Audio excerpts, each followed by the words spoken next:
Working for freedom or liberty, and I'll use those terms interchangeably tonight, is tremendously motivational. Once you've been bitten by the bug, it is unbelievably motivational and exciting. I have to say, I have drunk the Kool-Aid.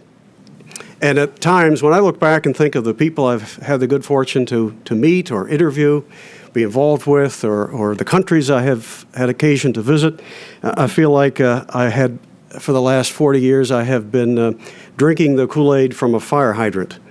And I feel very fortunate, very blessed that has been the case. Why is working for freedom so motivational? I'll give you several reasons before I give you some stories. One is that liberty is what makes life worth living. Can you imagine life without it? Think for a moment. What would life be like without liberty? Imagine yourself living in Pyongyang right now.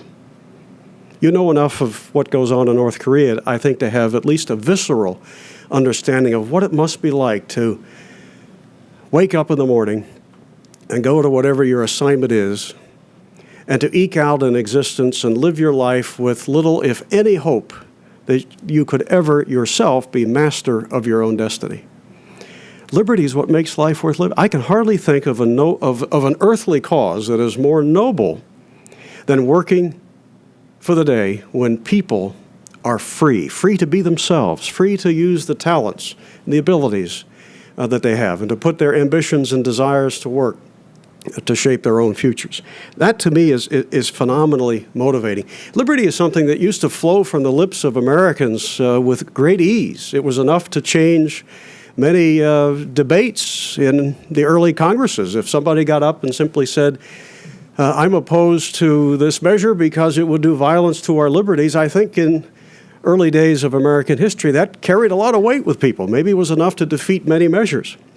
It wasn't regarded as a ridiculous argument. If that's all you presented as part of your case, that it did violence to liberty, I think that carried a lot of weight. Today, to give you a sense for how far we've come, for somebody on the floor of the Congress to make that and that argument only in opposition to a measure, they'd be laughed off the floor. Because our leaders are instead more focused on things like, well, what will it do for me, or what will it do for this or that group? Will it make this or that group happy, at least for the moment?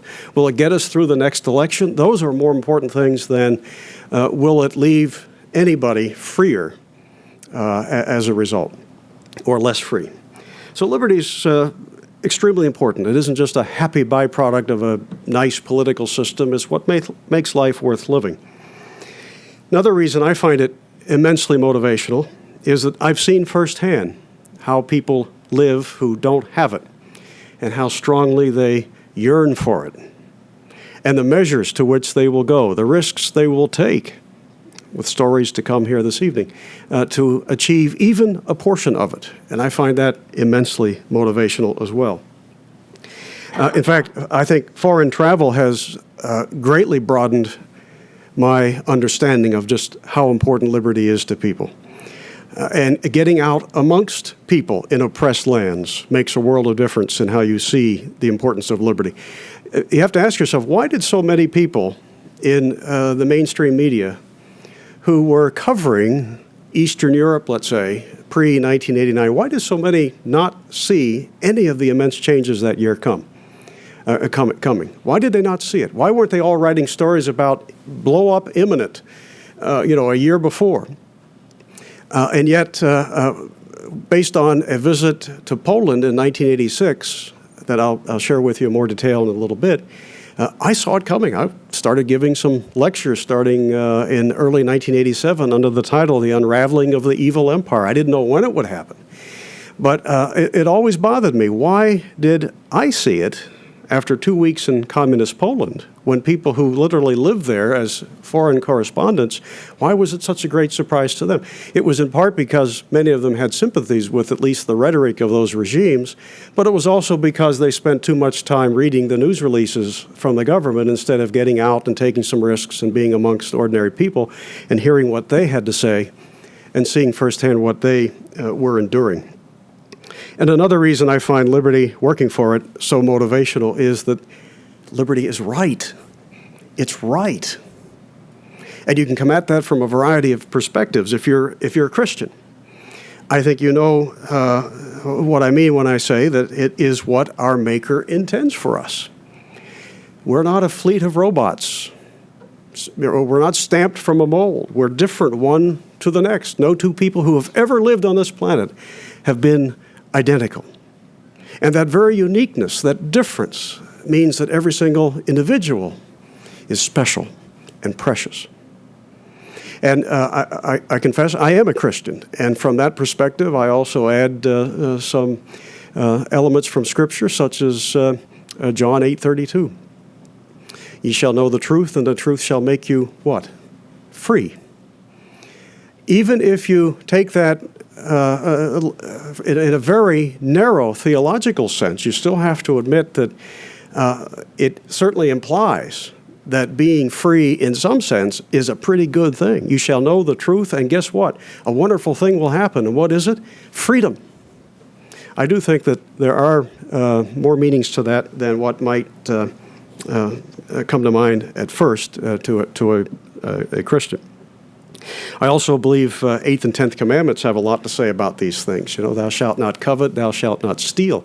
To me, that pretty strongly ordains private property, which arises from individuals doing their things in freedom in free societies.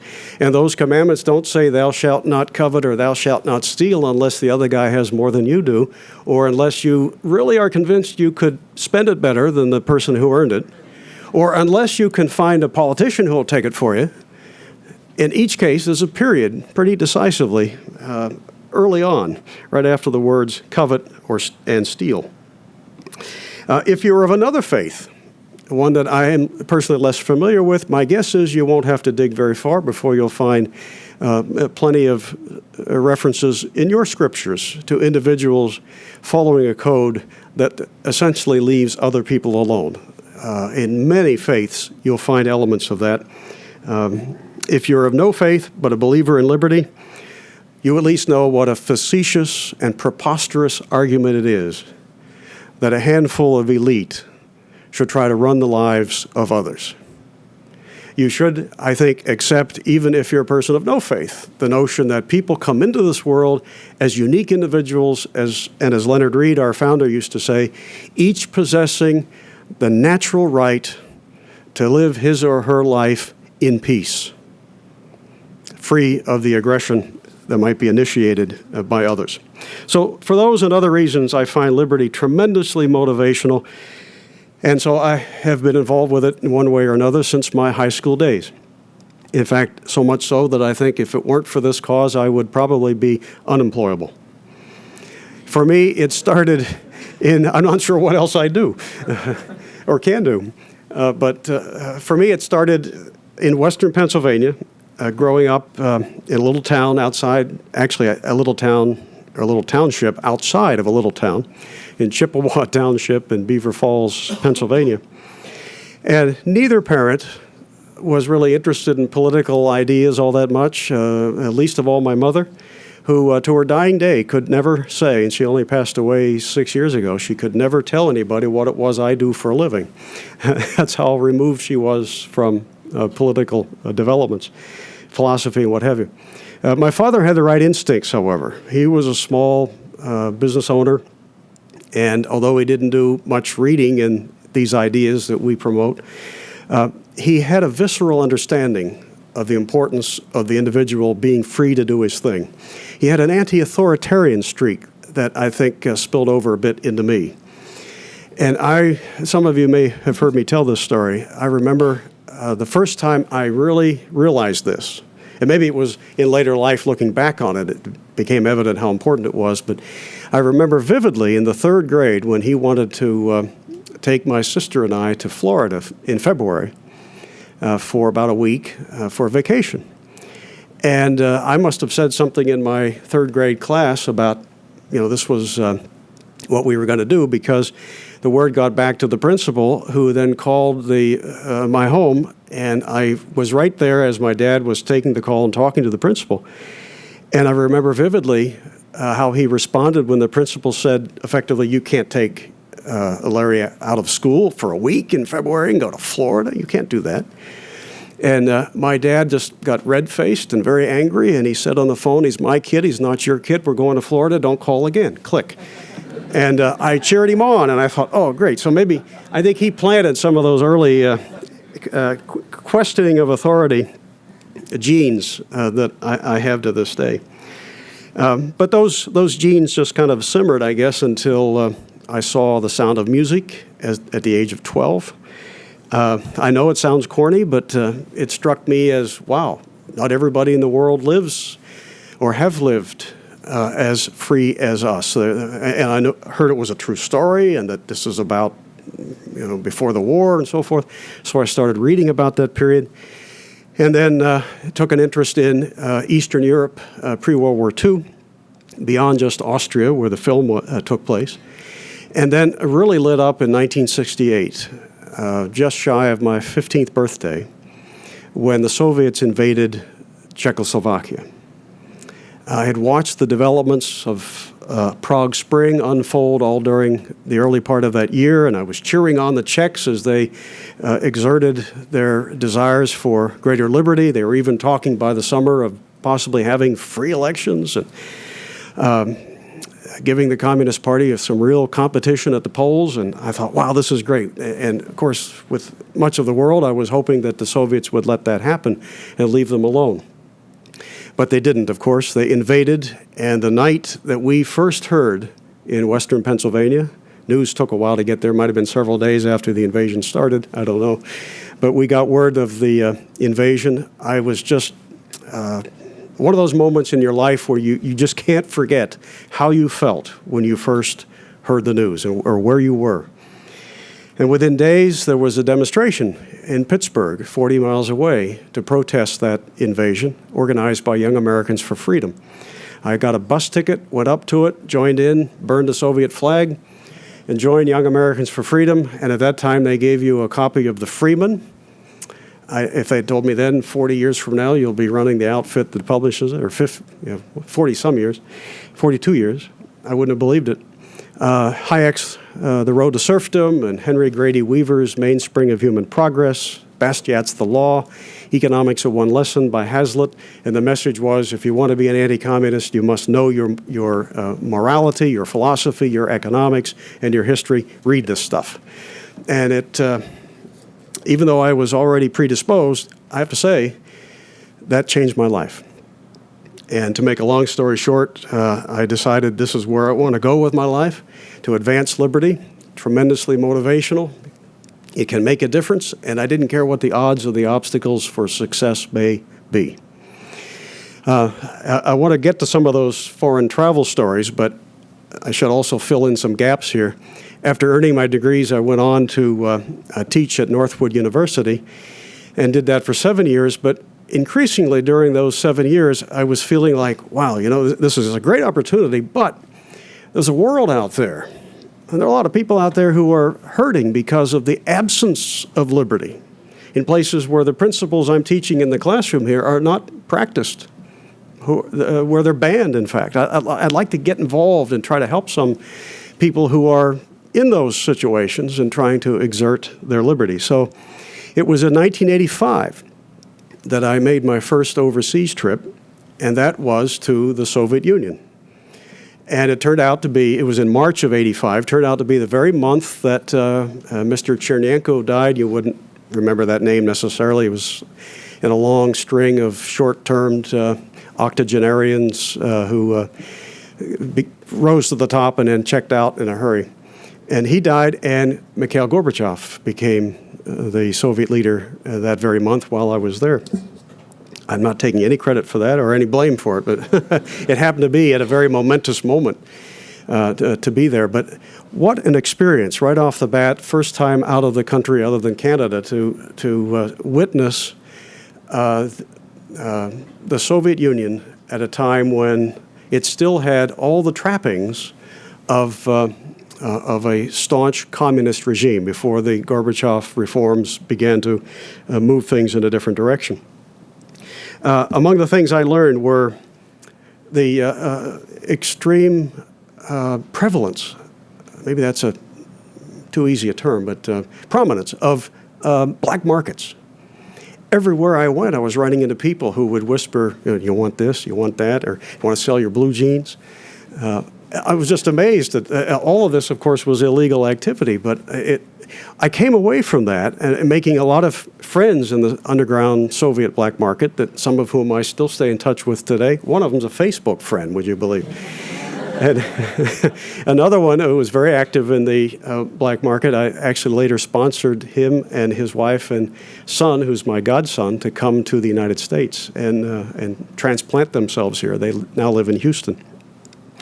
But it taught me that if people want something, then it's a fruitless attempt by government in almost every case to try to keep them from getting it.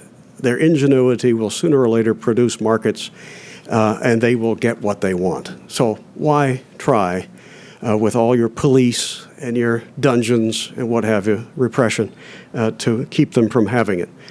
The prevalence of those black markets, I think, was quite revealing to me. We saw so many people in ordinary settings, like on buses, who were obviously not very happy, or at least not willing to express in any public way that they may have been happy.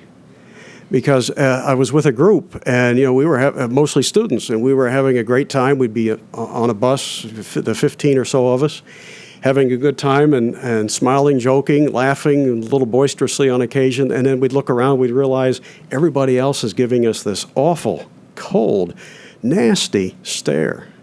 Like, how dare you have fun in our presence? And I saw that as a sad commentary on what it must be like to live in this unbelievably repressive atmosphere, where everybody to sort of blend in and not stand out feels as though they've got to keep quiet, keep low, don't do anything that, like, show happiness that might stand out from the crowd. I left a lot of anti-communist graffiti on restroom walls, and I confess that. It's the only time in my life I've ever done violence to property. But it was public property, and it was the Soviet Union, for crying out loud. I mean, if you want to protest, what do? You can't write a letter to the editor. Yeah, so there were a lot of restroom walls that I hope for some time thereafter were emblazoned with sayings like "Lenin sucks," "Socialism is doomed," stuff like that. I enjoyed writing all over those restroom walls. Never found out. Never got any trouble over it. But I want to move on to some other experiences and produce some particular stories you may find interesting. Poland in 1986. I've been to about 70 countries, and they all produced their own unique experiences. Studying hyperinflation in Bolivia in 1985, or getting arrested in Nicaragua during the Sandinista period in 1987 or 86.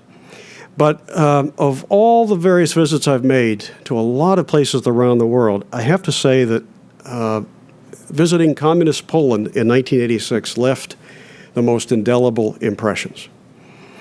And I'll share a few stories that Isaac has said, don't forget those. Even though I'm sure there are faces here, Clint Townsend, you've heard these before, some others, you're going to hear them again. But in 1986 in Poland, we were right smack, as it turns out, in the middle period of a nearly decade of darkness for that wonderful country. Solidarity had been banned in December of '81. Martial law was declared. This was 2.5 years before the big changes in '89, the tumultuous year that would see the fall of the Berlin Wall and the breakup of the Eastern European Empire of the Soviets. So it was very much a time when it certainly didn't look to much of the world as though big changes for the better were imminent. But I went there to spend some time with people who were active in the underground anti-communist resistance. About 2 weeks. Not a whole lot of time, but wow, we packed a lot of incredible opportunities and meetings and interviews into that 2-week period. My host, who took me around and arranged the schedule was a man named Jan Rokita, who actually later became the number 2 man in the parliament after the free elections of 1989, and only within the last 2 years finally retired from parliament.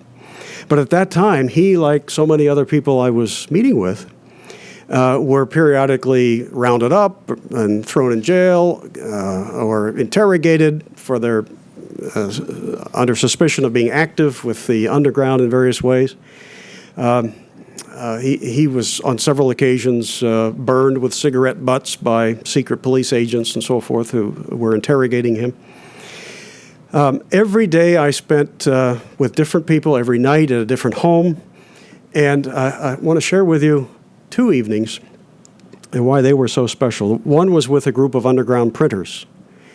We spent an evening at a little party and that they'd put on, and they brought forth all kinds of literature, stacks of it. They were eager to impress upon me how much they were illegally translating from great works of liberty from the West, translating into Polish and reprinting and distributing around Poland. Samizdat is what illegal literature circulated underground. And some of it was you'd be very familiar with, works of Hayek and Mises and even Rothbard. One professor at Jagiellonian University in Krakow actually had a not an illegal copy, but or Polish copy, but he had gotten a copy from the West of Rothbard's The Mystery of Banking, which I had only acquired myself back here within weeks before. He's already reading it in Poland. But they were showing me all this stuff, and I asked them at one point, where do you guys get all the paper to print this illegal literature?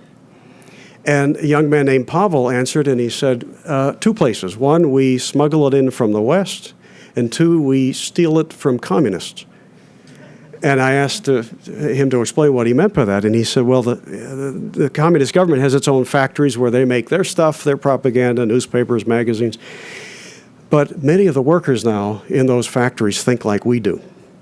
And when the coast is clear, they smuggle the government's paper to us. And on occasion, when it's really clear, they actually have been known to publish our stuff on the government's own printing presses. They even had underground insurance companies. In fact, the one in Warsaw, the Poles have a great sense of humor.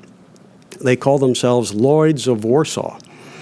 They were insuring underground printers for against the possibility that the secret police would confiscate their cars, because the Warsaw regime had passed a law that said if your car is ever discovered to have any illegal literature in it, they were hoping to get cars belonging to these printers that were packed full of this literature. But if you had anything in it that was printed illegally, the car was at minimum confiscated, and you at least suffered that as retribution right off the bat. And so they formed their own insurance company, and they assessed themselves premiums based upon the risk, as they perceived it, of their cars being confiscated as they distributed their literature. When my hosts told me one evening that they wanted me to meet this very special couple, I had no idea that I was in for quite a special treat that I'd be talking about for the next 20 plus years. But they said, we want you to meet Zbigniew and Sofia Romaszewski, who had run underground radio for Solidarity during the first 6 months of martial law, December of 81 to the middle of 82. They'd been broadcasting this clandestine radio station, a message of liberty for Poland. And so he in fact, they were arrested in the middle of 82. He was given 4 years, she was given 3. Beaten, kept in solitary confinement, apart from each other for much of the time. They were not out of prison, either of them, very long when I was there in their apartment in November of 86. And here they were, active again on behalf of liberty for Poland. I asked them questions like, well, how do you respond if somebody were to say you're up against the Army, Navy, and the Air Force of one of the world's 2 superpowers? Ultimately, they'll crack down if they have to. They're not going to let you get away with what you're proposing. With the liberties you are demanding. How do you respond to that? Didn't matter to them, they said. Didn't care. Because they had determined that liberty was right. And that's all you need. From there, you get the courage to act, and you stand by those principles come hell or high water. That was their attitude. They didn't care if you said to them, but it might be generations before you could achieve, and you'll be long gone before you could achieve what you're setting out to accomplish. Didn't matter. Didn't matter. They were thinking long term, they were thinking next generation, they were thinking eternal principles that are right, grounded in rightness. And so I asked them at one point, well, then how did you know when you were broadcasting if people were listening?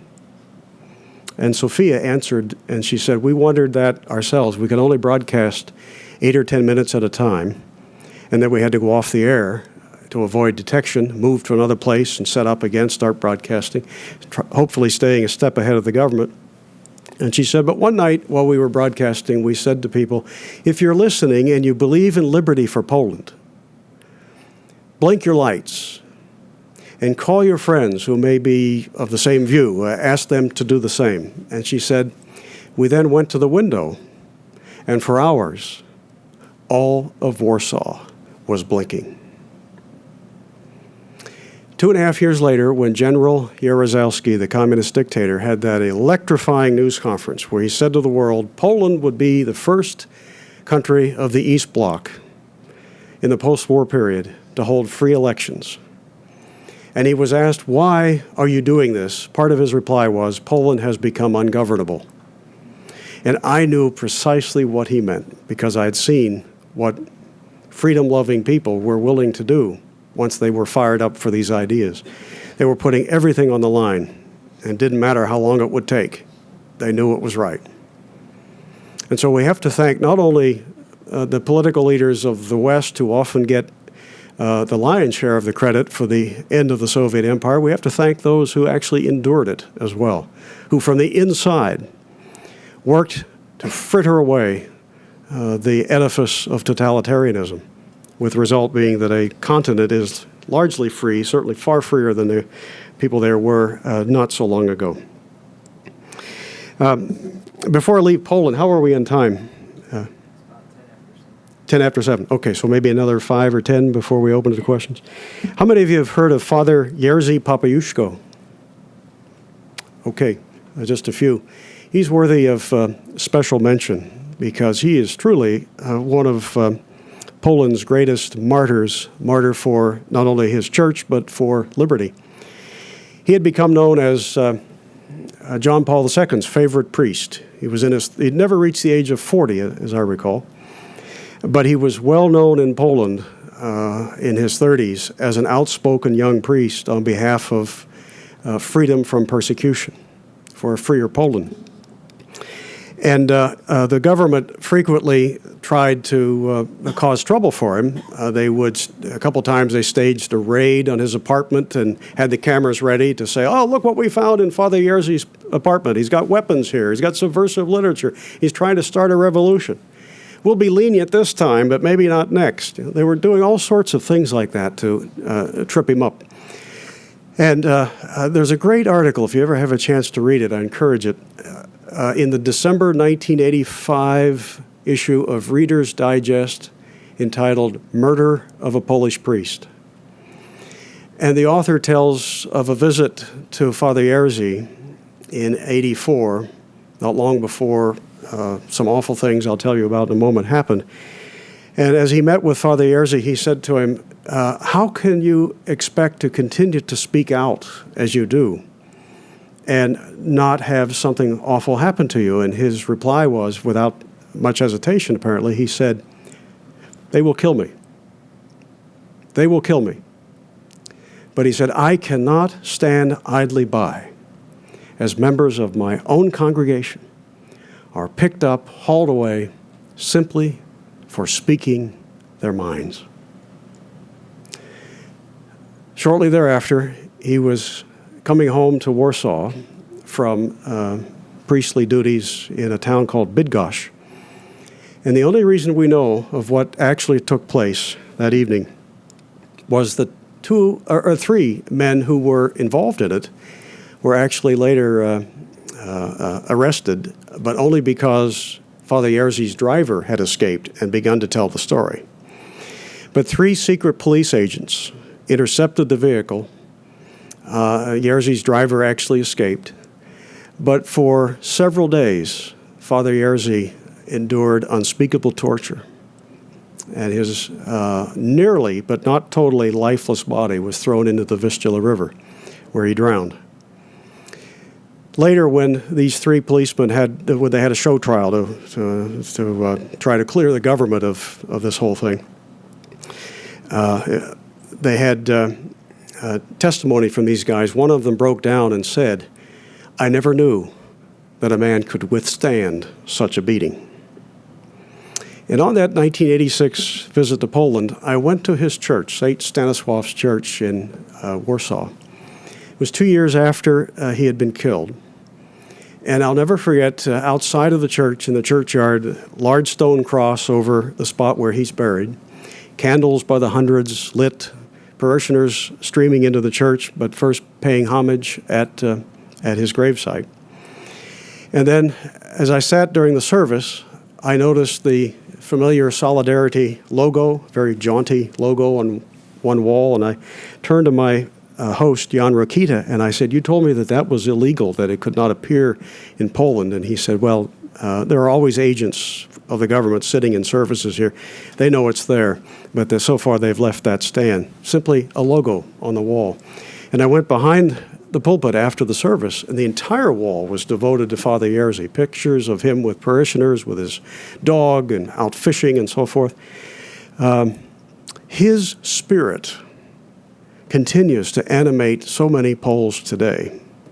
And I tell you that story because I think we probably don't spend enough time thinking about recognizing and honoring those on whose shoulders we stand in the fight for liberty.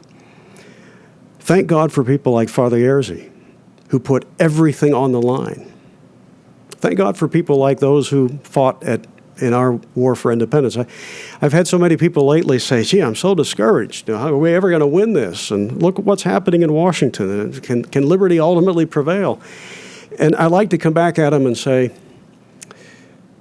imagine if you could suddenly appear at Valley Forge in that awful winter of 1777-78. You read enough history, you know what the conditions were like, what our prospects were as a young nation. And imagine if you were walking through those freezing conditions, and if you had said to a group of those men, "Well, I realize you guys have it hard here, but hey, we just got a health care bill." What do you think they would say? So pardon me, I don't think any setback of any kind is a reason to give the other side the luxury of going ahead without a struggle, without a battle. I'm glad they didn't give up in 1777-78.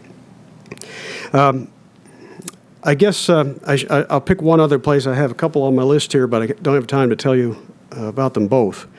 I'll tell you one that might have a little more levity to it. In 1991, I had the pleasure of visiting Mozambique, but it was not through normal channels. It was instead a clandestine visit originating out of Malawi. There was a civil war that had festered in Mozambique since 1975, as I recall. And this was at the peak of it. And about 1 million people had been killed up to that point. But the anti-communist resistance had really pressed the formerly Soviet-backed, by this time, 91, the Soviet Union was about kaput. But the formerly Soviet-backed communist regime was confined now to a strip along the coast, a couple major cities, and that's about it. The resistance had really taken over about 80% of the country. And a good friend of mine named Jim Blanchard from New Orleans, now deceased, who had financially supported a number of resistance movements around the world, had come to do the same with the Mozambicans, and he'd come to know the president of the resistance. And he said to me at one point, we were very good friends, he said, "Larry, if I pick up the tab, will you go to Mozambique and live with those guys for a time and do some of the writing about it, as you've done in these other places like Poland or Nicaragua or whatever?" And so I said, "Sure, why not? You're going to pay for it, I'll go." So a colleague and I first went to Kenya two different trips in early 91 to meet with the leader of the Mozambican rebels who'd gotten out, and we talked about our eventual visit. But we ended that second visit not knowing when or how we'd ever get in to war-torn Mozambique. All we knew was that at some point somebody would be calling us and telling us what to do. And that call came in June of 91, and it was a voice we didn't know who simply said, "Go to the Mount Socha Hotel in Blantyre, Malawi. You will be contacted."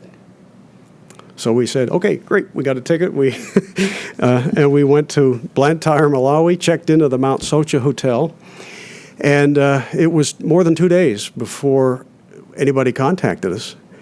And we were rather discouraged. We thought, well, gee, we don't even know who's going to contact us, how, when, where, how are we going to get into Mozambique? And we were coming through the lobby, and a man came up from behind and said, "Excuse me, I'm here to take you." And normally you would, kind of react in horror to something like that, but we were thrilled. We've been waiting for you. So here, it was actually a missionary who had befriended the rebels. He had a little Cessna 172. And we went with him to a little airstrip outside of Blantyre and boarded this 172, four-seater. It was broad daylight, and as long as we were flying over Malawi, we were at proper altitude. But when we hit the Mozambique border, he dove, and we flew about 150 miles at treetop level to Gorongosa, where the rebels were headquartered. And we wondered where we were going to land. They had carved a narrow airstrip out of the bush, and I have video of our landing, and I thought, this is not wide enough, it's going to nick the wings. But we landed safely. They pushed the rebels came and pushed the airplane under the canopy of the trees, recamouflaged the airstrip, and had motorbikes waiting for us, and we went several kilometers from there to rebel headquarters, where we spent the next couple of weeks. And there again, as I found in so many other places, ordinary people, farmers, shopkeepers who had had their businesses confiscated, who wanted nothing more than just to be left alone, had put their all on the line and joined a resistance, knowing that they'd put a target on their back. To me, that kind of bravery makes anything I've ever done, or just about anybody I know has ever done, makes it look pretty puny. And I'm thankful for those people too, who in their way, in their country, fought so hard and gave their all that their people could be free. How is that not tremendously inspirational?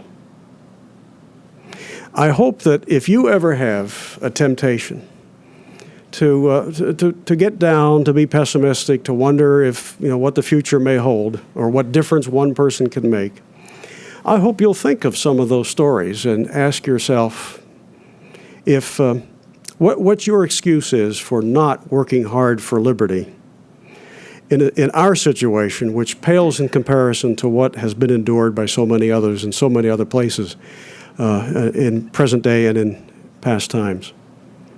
I hope what I've had to say is inspirational to you, because working for liberty truly is one of the most noble causes, one of the most noble earthly causes that any human being can commit his life to.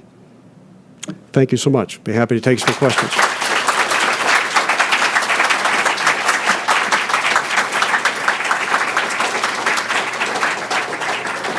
Just raise your hand and wait for a microphone.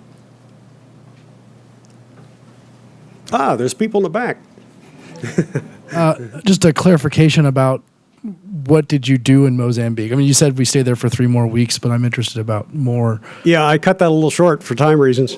Well, we ate a lot of gazelle. In fact, we had gazelle for breakfast, gazelle for lunch, gazelle for dinner. It was always fixed up a different way. But after about the 5th or 6th day, I said to President Jacama, I said, I didn't want to complain because we liked it. We were happy. We could have eaten anything. But I just wondered, would they vary the menu on it? So I said, how many people will a gazelle feed? And I think he took that to mean these guys are tired of gazelle, and that was the last day that we had it. We had basically whatever wandered through. But we did a lot of interviewing of people who were at the headquarters. The only time I ever felt the least bit concerned for safety was a time when, and not even the flight in and out, which was broad daylight. They would have put MiGs in the air and shot us down if the government had known what we were doing and who we were. But the only time I really felt a little bit concerned was a day when the president said, "We want you to go out and see life beyond the headquarters. We want you to see life in the liberated territory." And so he and a group of others were organizing a motorcade of motor bikes, and my colleague and I were talking about this as they were organizing it and speculating as to where they'd put us. And I said, well, I'm sure they'll put us in the middle bikes, and the guys with the rifles will be on the front and the back, and some on the side. That's probably how they'll organize it. It was just one long caravan, and I had to ride on the back of the bike driven by the rebel president. And I've got pictures of this. And the reason I was concerned was I thought, gee, any sniper, it better be, good, because I'm hanging on to the president on the same bike. But we went out to villages, and it was just quite a moving experience.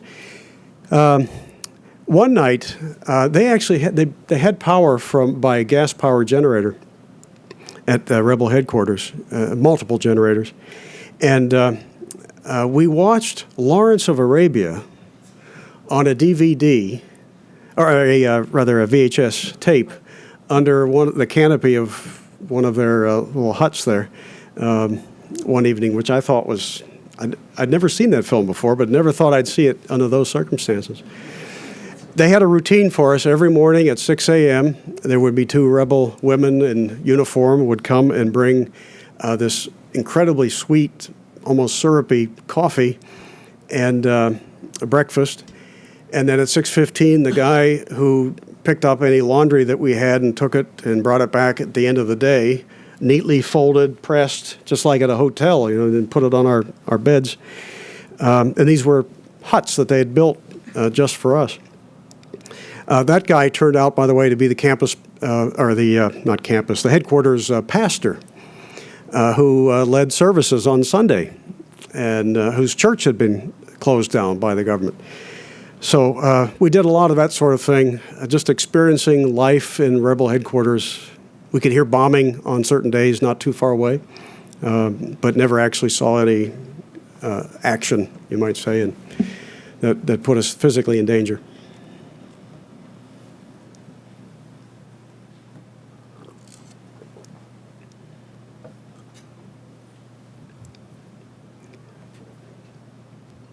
And this is a curiosity because I'm not sure if you have or not, but have you published ever any of these stories into book form?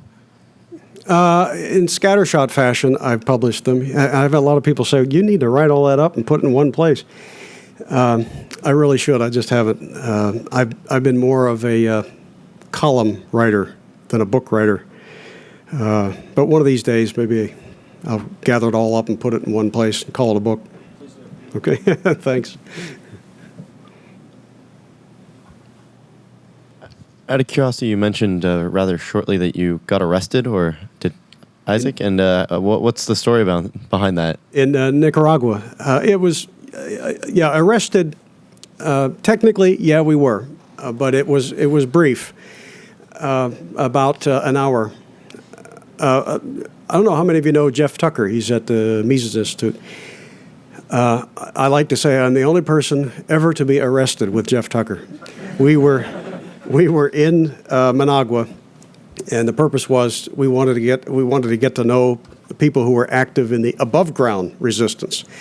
I would later end up doing a little bit of work with Contra rebels who could be said to be underground.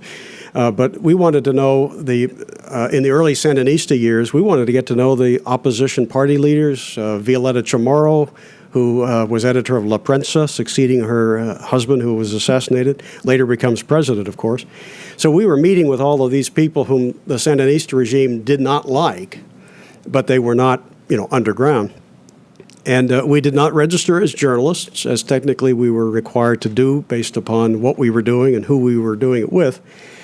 And it was the day before we were to leave the country, after we had had interviews with Violeta and the leaders of the conservative and liberal parties and lots of other activists, anti-Sandinista people, visited the Sandinista Human Rights Office and got all the propaganda from their side, as well as other human rights activists in Nicaragua from the real right side.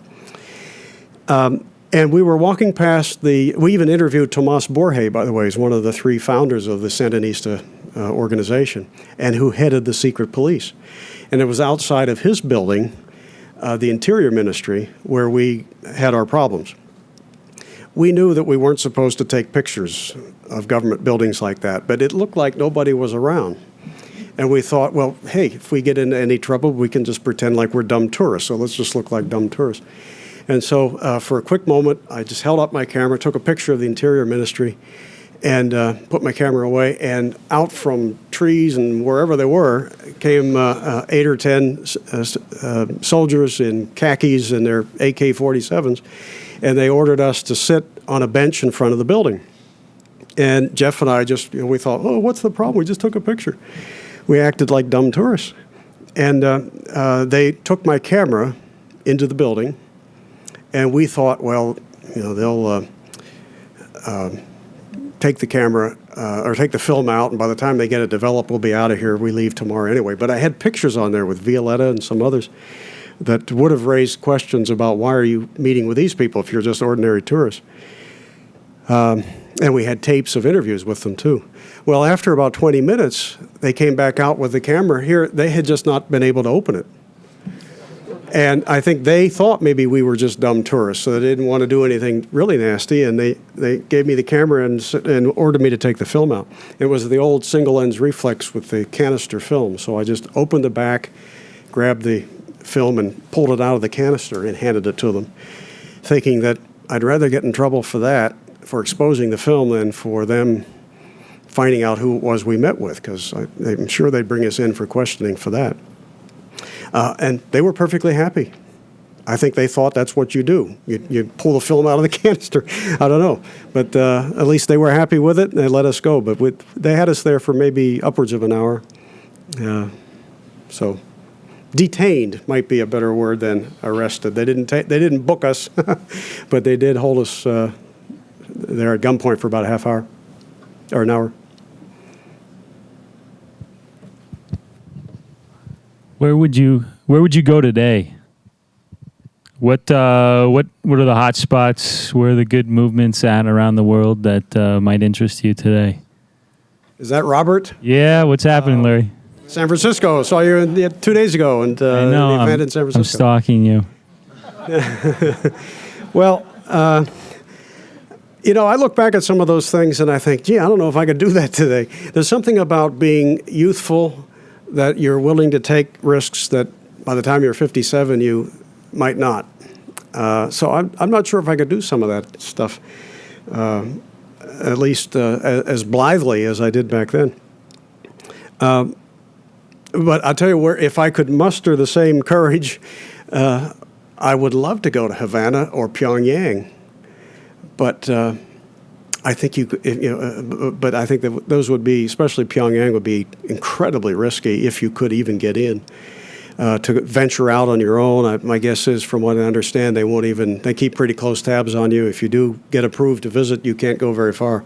So you might not even be able to do anything like, meeting with ordinary people.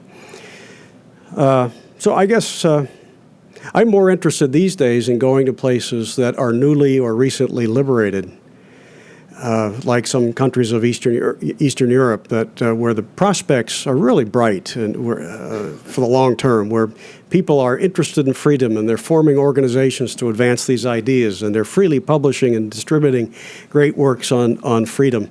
Today, that is of greater interest to me than going to those few remaining really nasty places. Take one more question.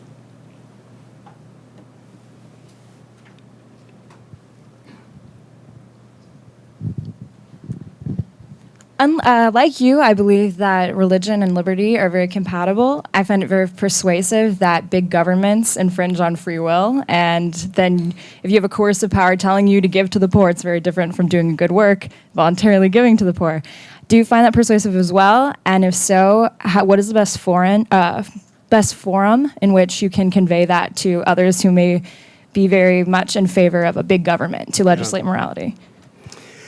That's a great question, and I have to tell you that the focus that or the approach, I should say, that I've used in more recent years has changed a little bit, partly because of an increasing concern I have in this area, and that is what's happening to the general level of character in the country. And by character, I mean things like character traits like humility and honesty and self-discipline and courage and self-reliance and being optimistic and things like that. The traits of character that I think are not just incidental to, but prerequisite to sustaining a free society. I don't think you can have liberty if people are in large numbers unhumble, dishonest, impatient, not self-reliant, thinking of only the here and now, not of the longer term. These are traits that I'm increasingly convinced we have to cultivate and revive if freedom is to survive.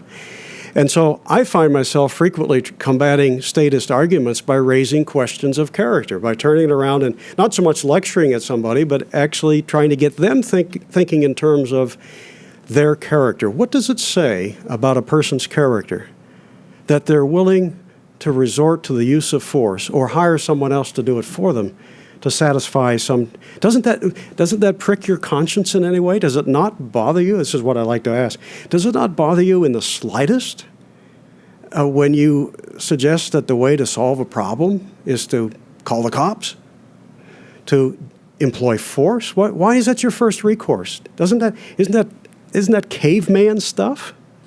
And don't you win so much more ultimately when you convince people to do the right thing of their own free will than because they've had a gun at their head? What are you after? You want everybody just pressed into a mold doing what you tell them to do? Doesn't that bother you? Does it not bother you to be calling for more of something we can't afford? Are you not concerned about future generations? Does it not bother you that you're sending the bill for this stuff to somebody? An honest society of upstanding moral people will not demand that their government steal at such a magnitude and send the bill, as ours is, to future generations. That is a fundamentally immoral thing to do, and it's not at all mitigated when you say, but it's for good things. It stimulates the economy or whatever. So I try to bring it back to character and get people to question themselves in terms of what am I doing to myself, let alone other people. I want them to realize, gee, I'm actually preaching a doctrine of dependency, of theft, of force. I think that's in the long run going to sell more with people. It may not sell with those of the political class because they're more interested in terms of, what does it take to get elected? What will get me through this current moment? What will please this or that group? But for people who have an ounce of character within them still, if you present it properly, I think you can prick their conscience and get them to think in terms that they hadn't thought of before, that all of these proposals they're embracing for ever more force at the federal, state, or local level through government fundamentally should be raising questions about our character as a people. We don't raise that question enough, but I think it can be very effective. Thank you.